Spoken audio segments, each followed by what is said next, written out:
Qulaq Səs Azərbaycan Yazıçılar Birliyinin İdarə Heyətinin üzvü, şair, esseyist, naşir. 20 aprel 1969-cu ildə Ağdam rayonunun Gülavlı kəndində anadan olub. İlk mətbu şeiri 1980-ci ildə Pioner jurnalında dərc edilib.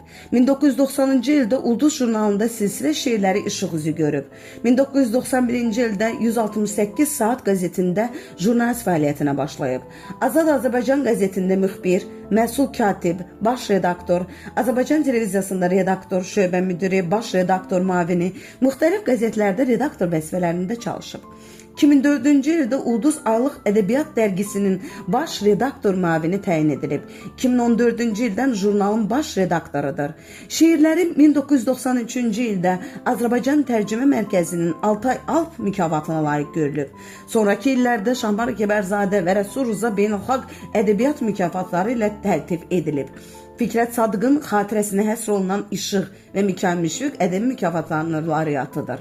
2023-cü ildə Türksoyun baş katibi Sultan Rayev tərəfindən Türk dünyasının mədəniyyət verdiyi töhfələrə görə Nizami Gəncəvi medalı ilə təltif edilib. Azərbaycan Yazıçılar Birliyinin İdarə Heyəti və Avrasiya Yazarlar Birliyinin üzvüdür. 1999-cu ildə Prezident Heydər Əliyevin, 2007-ci ildə Prezident İlham Əliyevin fərmanı ilə prezident təqaüdünə layiq görülüb.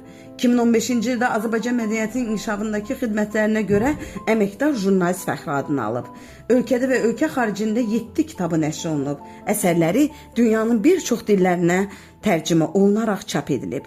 Azərbaycan Teleradio şirkətinin Qızıl Fondunda müəllif və redaktor olduğu verilişlərlə yanaşı Yurd Yeri sənədli filmi, o cümlədən 2 radio presi qorunub saxlanır. Şeirləri türk, rus, özbək, gürcü, Ukrayna, polyak dillərinə və sairə dillərə tərcümə edilib. Yaradıcı haqqında Bakı Slavyan Universitetinin dosenti Kəmalə Umudova, adı, soyadı eşidən şair Qulu Ağsəs və şair publisist Təranə Dəmir, Üşüyəndə özünü yandıran şair adlı kitablar yazılıb. Qulaq Səsə həsr edilmiş Külək Poçtu adlı sənədli film Süleyman Muradlı çəkmiş. 2019-cu ildə Türkiyədə nümayiş olunub.